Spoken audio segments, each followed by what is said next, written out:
채널 24K 하석영의 단도직입을 시작을 합니다. 코비드-19에 대한 통제가 또다시 수도권에서는 2주간 연장이 됐습니다. 참 약 올리는 거네요. 뭐 아주 길게 잡는 것도 아니고 2주 하면서 기대하게 만들었다간 또 사람 지치고 약 올리는 방법 치고 참 야비하다 싶은 생각이 듭니다. 채널 24K에서는 그동안 코비드-19에 대한 우리 정부의 대응이 상당히 비과학적이다, 이런 지적을 여러 번 해왔습니다만은 도무지 바뀔 생각을 하질 않네요. 도대체 질병 통제를 하는데, 감염병 통제를 하는데 무슨 일정한 기준, 국민들이 전부 납득할 수 있는 확실한 과학적 일정한 기준이 있는 것도 아니고 그냥 무조건 확진자 숫자가 몇 명이 나왔다, 확진자 숫자가 몇 명 이상이면 어떻게 해야 되고 몇 명 이하면 어떻게 한다, 확진자 숫자만이 감염병을 정의하는 기준이 된다, 그겁니까? 그 확진자가 어떤 상태고 확진율은 어느 정도로 나오며 감염의 정도는 얼마나 심각한 것인지, 치사율은 어떻게 변화해 가고 있는 것인지, 그런 것들에 의해서 감염병에 대한 판단이 달라지고 대처가 달라져야 되는 것 아니겠느냐, 그렇게 생각하는 것이 과학의 상식 아니겠느냐라는 지적을 했었는데 안 달라지네요. 도대체 5인 이하 집합금지, 그거를 더구나 그 모이는 사람들의 인간관계를 따져서 집합금지를 하는, 그게 도대체 무슨 과학적 근거를 갖느냐. 도처에서 지적이 나와도 왜 그런지 뭐 요지부동이네요. 그리고 확진자가 사실 어떤 상태에서 어떻게 발생했느냐, 말하자면 한 직장 내에서 한 사람이 생겨서 거기서 집합했기 때문에 거기서는 예외적으로 많이 발생할 수도 있고, 또 여러 사람들이 모인 장소인데도 불구하고 상당히 주의하는 사람들이 모여서 발생하지 않을 수도 있고, 발생하는 형태가 어떠냐에 따라서 발생 총량을 계산하는데 변동이 생겨야 하겠죠. 하루에 300명인데 다른 데는 다 말정했는데 한 군데에서만 300명이 발생했다, 예를 들어서. 그렇게 하면 그것이 전 국민을 통제하는 기준이 돼야 됩니까? 그렇지 않겠죠. 지금 화면에 보시는 것 같이 저렇게 각 무슨 매장, 백화점 뭐 사람들이 저렇게 몰키고 난리를 치는데 그 장소에서 확진자가 나왔다 뭐 이런 얘기는 전혀 들리지를 않습니다. 그런데 일 통계가 얼마니까 무조건 몇 단계 조치를 취해야 하고, 아직도 5인 이상 모이면 안 되고, 이 나라를 돌아다니는 코로나19이라는 이름의 바이러스는 정말 골치 아프겠습니다. 시간도 따져봐야죠. 사람들 숫자도 세어봐야죠. 그리고 장소도 골라다녀야죠. 아, 여긴 공공장소야. 아, 여긴 공무원들이 있는 데네. 심지어는 모여있는 사람들, 아, 이 사람들 한 팀인 것 같아. 아니야, 완전히 별개인데? 인간관계까지 따져보고 다녀야 되겠네요. 하여튼 이 코로나19 바이러스의 머리까지 참 복잡하게 만드는 우리나라 이 방역대책, 이거 나중에 유네스코 문화유산으로 지정될지도 모르겠다는 생각이 듭니다. 사실 이 질병이 발생한 이후로 우리나라를 비롯해서 전 세계가 이 바이러스에 대해서 정치적 대응들을 했습니다. 각 정치 지도자들은 이 질병을 어떻게 통제하느냐, 이것에 자신의 정치적 업적의 평가를 걸고 대응했기 때문에 이 질병은 초기부터 정말로 바람직하지 않게 정치적 질병이 되어버린 것 아닌가, 그런 생각을 하지 않을 수가 없습니다. 그래서 오늘은 이거 좀 법률적으로 따져봐야 되겠다. 대한민국 이렇게 가도 되는 건지, 법률적으로 이거 당연한 것인지 한번 좀 짚어보려고 합니다. 과연 이러한 질병이 돌았을 때 국가는 무엇을 해야 되고 국민은 무엇을 해야 되고 어떻게 대응해야 되는 건지, 법에서는 뭐라고 하고 있는지, 그걸 좀 따져보겠습니다. 이에 관한 법률의 명칭이 감염병의 예방 및 관리에 관한 법률, 약칭으로 이제 감염병 예방법이라고 되어 있습니다. 제4조에 국가 및 지방자치단체의 책무 이렇게 되어 있는데요. 국가 및 지방자치단체는 감염병 환자 등의 인간으로서의 존엄과 가치를 존중하고 그 기본적 권리를 보호하며 법률에 따르지 아니하고는 취업 제한 등의 불이익을 주어서는 아니 된다. 이 법이 제정된 입법 목적 그리고 감염병 예방 또는 이것을 극복하기 위해서 정부가 취해야 되는 태도에 대해서 명백히 설명하고 있습니다. 인간으로서의 존엄과 가치를 존중하고 그 기본적 권리를 보호하는 범위 내에서 이 법률은 집행되어야 하는 겁니다. 그리고 취업 제한 등의 불이익을 줘서는 안 되고 자영업자들은 자영업을 하는 데에 불이익을 받아서는 안 됩니다. 불이익을 주려면 명백한 사유를 설명해야지요. 이 법의 제7조에 보면 감염병 예방 및 관리 계획의 수립을 국가가 하게 되어 있는데요. 질병관리청장은 보건복지부 장관과 협의하여 감염병의 예방 및 관리에 관한 기본계획을 5년마다 수립, 시행하도록 되어 있습니다. 그리고 기본계획에는 다음과 같은 사항이 포함되어야 합니다. 감염병 대비 의료 방역물품의 비축 및 관리에 관한 사항. 이것을 미리 계획을 세우고 준비해야 되도록 법률에 규정이 되어 있습니다. 그런데 우리는 마스크, 위생복, 이 모든 것, 지금은 백신에 이르기까지 이것이 계획이 있었고 제대로 철저하게 계산되어서 집행이 되고 있다라는 그런 모습을 본 적이 없습니다. 매번 일이 생길 때마다 이리 뛰고 저리 뛰고 사람 없어, 뭐 장비 없어, 이젠 백신까지 그 모습을 연출하고 있죠. 우리나라는 그래서 질병관리본부 밑에 이제 감염병관리위원회라는 걸 두게 돼 있는데 전문가들로 이들이 해야 되는 일이 감염병 관련 의료를 제공하고 감염병에 관한 조사 및 연구를 해야 하고 감염병의 예방 관리 등에 관한 지식 보급 및 감염병 환자 등의 인권을 증진하는 일을 해야 합니다. 제33조의 제1항에 따라 제24조의 필수 예방접종 및 제25조의 임시 예방접종에 사용되는 의약품, 이런 의약품의 사전 비축 및 장기 구매에 관한 사항을 감염병관리위원회는 자신들의 임무로 알고 철저히 수행해야 하는 것으로 법에 규정이 되어 있습니다. 그런데 나는 이 양반들이 모여 앉아서 이 감염병의 전파와 관련해서 또는 이거의 예방조치와 관련해서 치료와 관련해서 인권의 증진을 위해서 이 사람들이 애썼다는 소리는 못 들어봤습니다. 만일 그랬다면 동부구치소 같은 그런 사태는 생겨나지 않았겠죠. 게다가 백신이 있네 없네 어느 못 맞을 백신을 가져왔네 아니네 이런 얘기가 생겼겠습니까? 국가가 도대체 자기들이 할 일을 한 게 없어요. 이 법을 보면. 그래 놓고 이들이 하는 거는 오로지 뭐죠? 거리두기. 그것도 내 맘대로 결정하는 거리두기. 그게 다 아닙니까 지금? 대통령은 괜히 쓸데없이 무슨 백신 수송작전 참관한다거나 왔다 갔다 하고 본인은 맞지도 않으면서 맞는 사람 가서 구경이나 하고 다니고. 이게 대한민국의 법률이고 이 법률에 의해서 움직여야 하는 사람들이 대한민국의 공직자들이지요.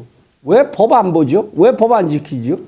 여기에 국민의 권리와 의무도 있습니다. 제6조에 보면 국민은 감염병으로 격리 및 치료 등을 받은 경우 이로 인한 피해를 보상받을 수 있다. 이 항에 보면 국민은 감염병 발생 상황, 감염병 예방 및 관리 등에 관한 정보와 대응 방법을 알 권리가 있고 국가와 지방자치단체는 신속하게 정보를 공개하여야 한다. 제가 지금 이 방송을 찍고 있는 근거는 바로 이 법률에서 주어진 권리에 기초한 것입니다. 도대체 이 코비드-19에 대해서 이 정부는 무엇을 알고 있으며 무엇을 하고 있는지 어떻게 할 것인지에 대해서 정확하게 해명을 요구할 권리가 있습니다. 감염이 일어나서 그 전파를 차단하기 위한 조치도 법령에 정하고 있는데요. 제34조에 보면 감염병의 위기관리 대책에는 다음 각호의 사항이 포함되어야 하게 되어 있습니다. 재난상황 발생 및 해외 신종 감염병 유입에 대한 대응 체계 및 기관별 역할, 이것이 미리 계획되어 있었어야 합니다. 재난 및 위기 상황의 판단, 위기 경보 결정 및 관리 체계가 결정되어 있어야 하고 감염병 위기 시 동원하여야 할 의료인 등 전문 인력, 시설, 의료기관의 명부까지 작성이 미리 돼 있었어야 합니다. 그리고 두말할 것도 없이 의료용품의 비축 방안 및 조달 방안은 미리 다 계획이 수립돼 있었어야 했던 겁니다. 그런데 우리는 최초의 이 병원체가 유입되기 시작할 무렵 공항을 폐쇄해야 된다거니 아니라거니 그것 하나를 결정하지 못하고 우왕좌왕했죠. 의료용품 가장 우선적인 마스크 하나에 대한 어떤 수급 계획도 없었습니다. 도대체 정부가 한 게 뭐죠? 그때를 메워나간 것은 현장에 있었던 또는 그러고 주변에서 자기 자신을 돌보지 않고 그야말로 살신성인을 한 의료인들, 그 후원자들, 그들이 메꿔 간 거 아닙니까? 말하자면 감염병 의병들, 그들의 힘에 의해서 지탱된 거 아닌가요?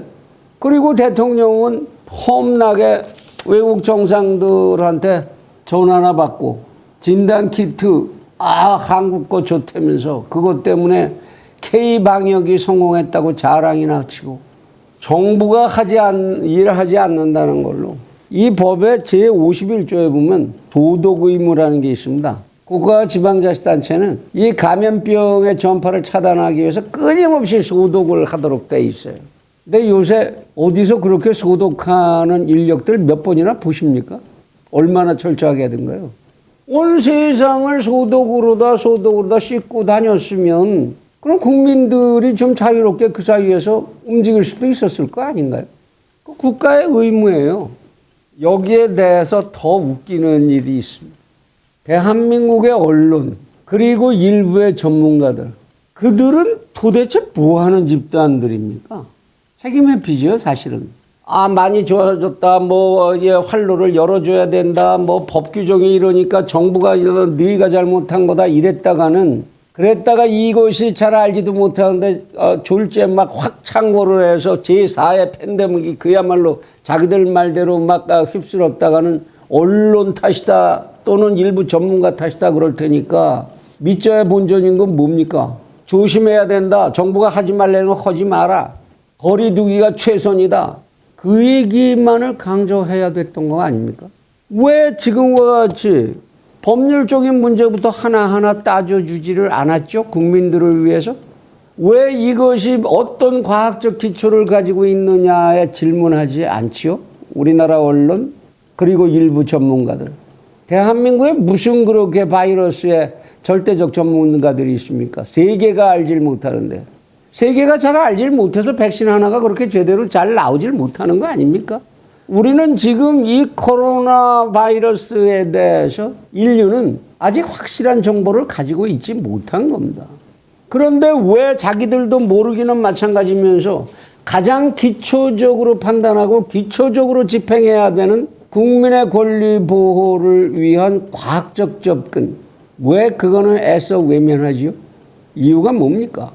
단순한 비겁함입니까? 아니면 별도의 다른 계산이 또 있는 겁니까? 왜 이들이 정말로 비겁한가? 외국의 사례를 한번 보지요.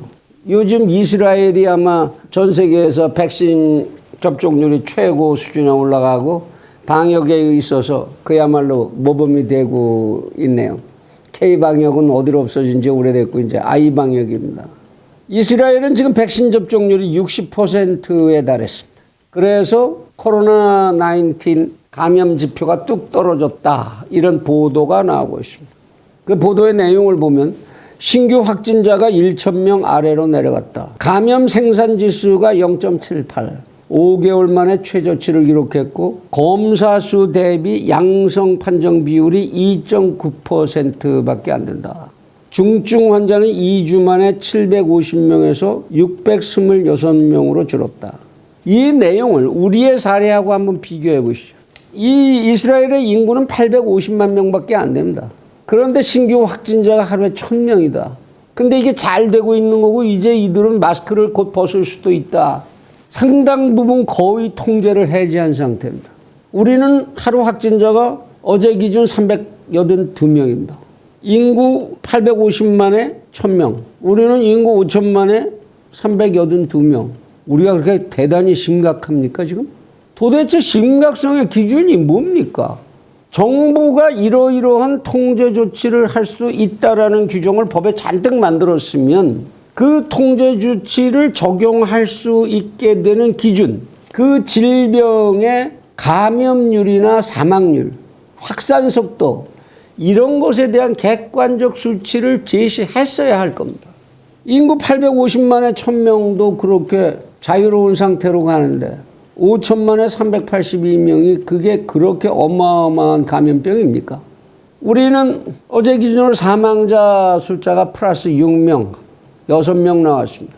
지금 누적치를 보면 확진자가 96,117명이었는데 그중에 사망자는 1,675명밖에 안 됐습니다. 1.74%의 치사율이죠. 확진자 중에서 일반적인 감염 환자가 아니라 우리는 과거에 홍콩 독감을 혹독하게 앓고 했었던 그런 기억을 가지고 있습니다. 병원마다 독감 환자들이 줄을 서 있었더랬죠. 병원 가면 다 없는다 이럴 정도로. 그리고 우리는 그거를 일반 병의원에서 치료하고 극복을 하고 넘어갔습니다. 이 코비드 19과 당시의 홍콩 독감은 뭐가 얼마나 다른가요? 당시에 전 세계적으로 보여줬던 홍콩 독감의 사망률은 지금 현재 코비드 19보다 훨씬 높았습니다. 제발 부탁이지만 우리 이제 정치 방역 그만하고 과거로 돌아갑시다. 쓸데없는 돈 뿌려대지 말고 전 국토와 시설을 소독하는 작업에 그 돈을 투여하고 국민들의 활동을 풀어주어야 한다. 분명히 이 나라의 전문 의사들이 그랬습니다. 어떤 독감도 마스크만 열심히 하고 외출했다 돌아왔을 때 손만 열심히 씻어도 방역할 수 있다. 국민들에게는 그러한 교육을 철저히 시키고 국가가 할 일을 해주기 바랍니다. 환자가 발생하면 자유롭게 병의원에 가서 자유롭게 치료받을 수 있는 자원과 시설을 공급하고 전 국토의 병원체가 바이러스가 달라붙을 곳이 없도록 만들겠다는 각오로 행정을 좀 해보시기 바랍니다. 핑계김에 돈은 첫 뿌려대서 국민들은 종이 조각 돈 많이 가진 거지들을 만들어가고 그리고 시중에 영세 자영업자들의 생산의 터전은 언제 녹을 줄 알 수 없는 동토를 만들어가고 정부의 권력과 통제력을 즐겨서 뭘 어쩌겠습니까? 언론 그리고 어용 전문가들 용감할 수도 과학적일 수도 없으면 입이나 다물어 주길 바랍니다.